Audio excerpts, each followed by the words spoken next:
Приказки от езерото преди да стане море е проза, а като е проза някой ще каже, че е белетристика, но на първото ви представяне в София литературният критик Георги Цанков я определи като поема.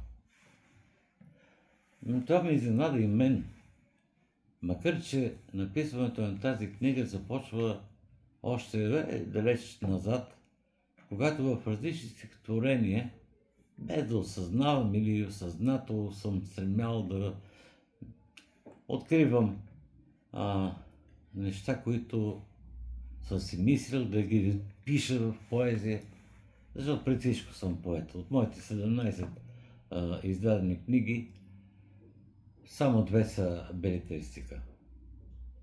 Но аз не деля така много, като пиша на поезия, белетристика, изобщо на литература, пиша което и да е, каквато и да е форма да вземе, но в него искам да кажа нещо. Или да, като имам какво да кажа, тогава да го напиша.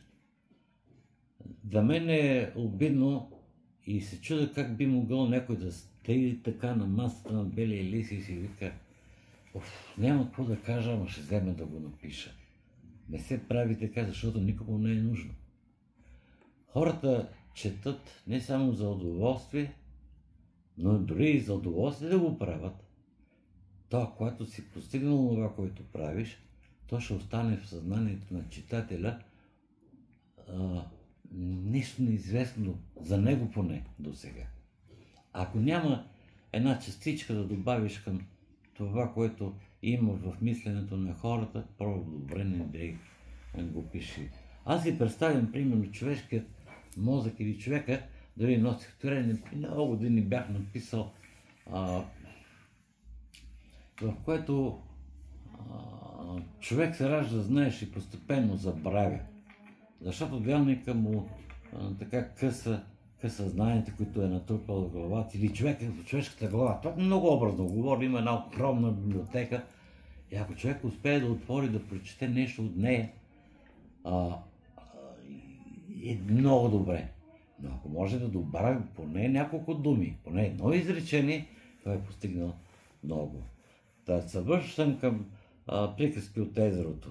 То е приказки, защото аз не мога да твърдя, че съм направил някаква измисъл нова доктрина, за нова история, за неща, които са случили по нашите земи, то даже не по нашите земи, а по нашите води, защото става дума за една територия, която се намира в акваторията на сегашния Варненски залив, но много по-навътре. И то във времето, когато преди езерото, да го наречем Черно море, или както се е наричало тогава, преди да стане море, или преди да случи така нареченият потоп.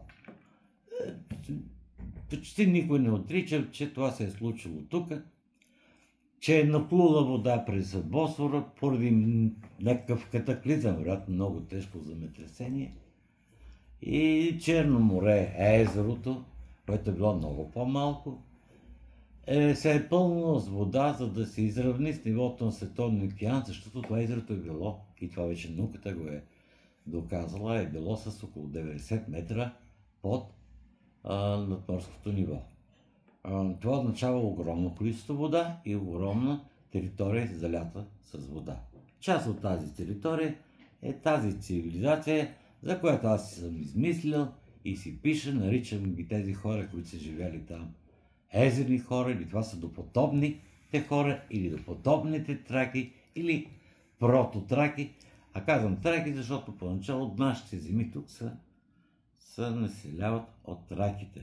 Всичко това, което по-късно се получава, там идват и се делят, това са късни траки, които са съвсем различни от прототраките или така наречените езерни хора. Тази книга държа на нея и пак казвам, тя стана неочаквано.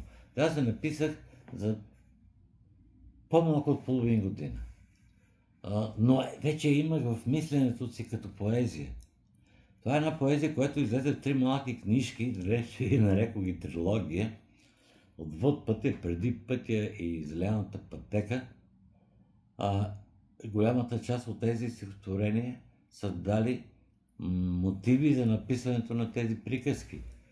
Но написането на тези приказки и тези истории и тази книга не е да повиши патриотичното самочувствие на българин, чето виждате ли тук по нашите земи или нашето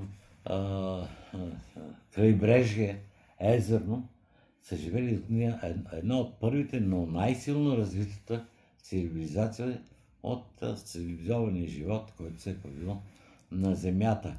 Книгата има за цел да покаже пътя, по който се изминава достигането до създаването на една разумна цивилизация, която е дала много за развитието на цивилизационния живот. Поне в Европа и в Близкият изток.